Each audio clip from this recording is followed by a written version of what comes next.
You probably thought Game of Thrones already told you everything you needed to know about Westeros. Wrong, Steros. A quiet betrayal in A Night of the Seven Kingdoms hasn't just added new lore, it subtly rewrites the old show to feel more like George R.R. Martin's books than ever before, like restoring a craftsman farmhouse by undoing all the tacky stuff the last owner in the 80s did to it.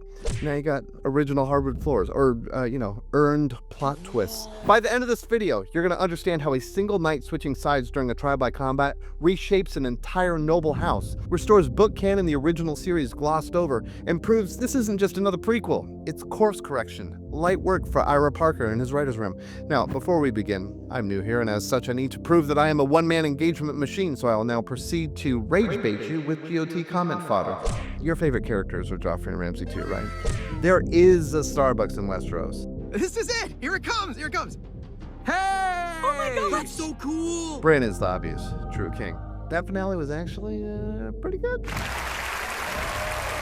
That out of the way, did you catch what really happened with the Fossoways, or were you scrolling when you meant to be watching? That moment changes everything, like a rogue Starbucks cup. A Night of the Seven Kingdoms takes us nearly 90 years before the events of Game of Thrones. No sky-ruling dragons, no sprawling war between 5 kings, no throne room power plays, well, some incest, but less. And you might be thinking, what's the fun in that? Well, instead, we follow Sir Duncan the Tall, Dunk, named for a popular model of Nike shoe, and his young squire Egg, who will invariably meet all the king's horses and all the king's men one day. A wandering hedge knight and a disguised prince moving through Westeros that feels smaller, more intimate, more human, like Hill Valley in 1955. That shift in scale is important, because when the story shrinks from kings and queens down to hedge knights and minor lords, something else grows in importance. Honor, reputation, loyalty, the kinds of things the books always treated as sacred currency, but the original series sometimes rushed past in favor of spectacle, your beheadings, your public shamings, and of course, your incest. This new series isn't trying to out-dragon House of the Dragon, it's not trying to out-shock early Game of Thrones. It's doing more honest work, like an inning-eating middle reliever in a blowout. It's cleaning up the mistakes of the past long enough to keep you in the game. It's rebuilding Westeros from the ground up, and that mop-up job has started in earnest in Episode 4. In Episode 4, Dunk is forced into a trial of 7. 7 on 7, but unlike the 7 on 7 tournaments I got embarrassed in high school, at least no one dies at the end, only dreams. No, this 7 on 7 is 7 knights versus 7 knights. If you've watched the franchise long enough, you know trial by combat is serious business, but this one hits differently, because Dunk doesn't have powerful allies. He's not backed by a great house. He's not a politico. He has to earn every sword that stands beside him. Enter Sir Steffon Fossoway. At first, Steffon appears ready to fight for Dunk. He steps forward. He gives the impression of loyalty. He's putting out the vibe of righteous knight. And then, betrayal! Not in some elaborate backstabbing Red Wedding style scorched earth bloodbath. Just a decision, a calculated choice. And that one choice fractures a noble house, and that kind of sounds like a house made of Christmas trees.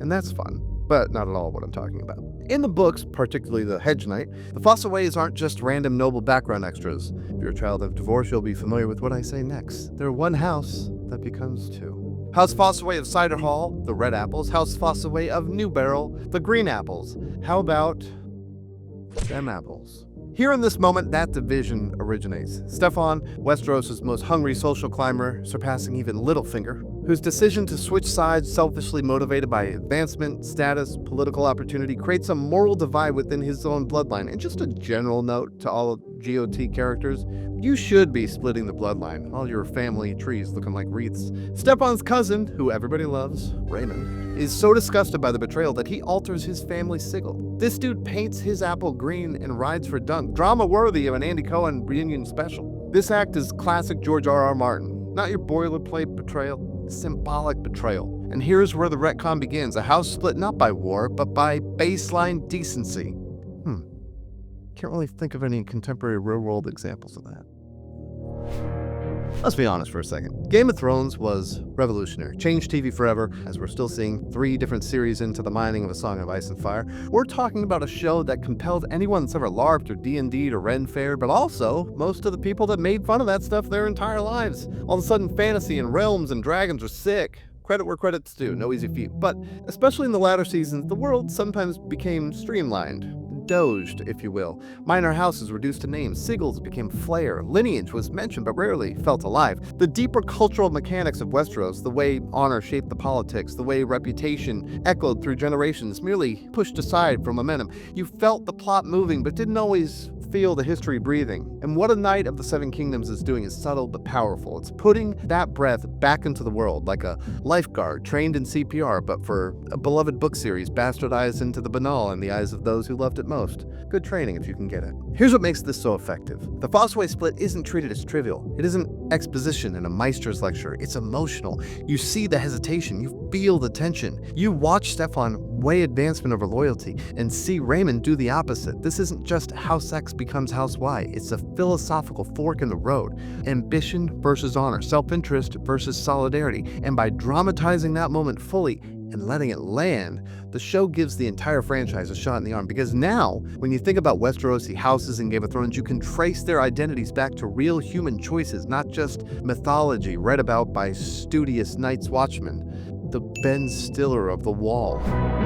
George R.R. Martin's writing has always been about consequences. Timely decisions snowball, personal flaws ripple across storylines, family pride becomes certain tragedy. When the books talk about house divisions, they don't just state them, they dramatize the human fracture that causes them, and that's exactly what this show restores. It doesn't contradict or rewrite Game of Thrones outright, it deepens it. It quietly says, this is how Westeros actually works, not via spectacle, but personal stakes. And that makes the TV canon merge with the literary canon more than it has ever before, and thankfully, not at the expense of any actual, boom canons. There's another layer here that's easy to miss. Knighthood.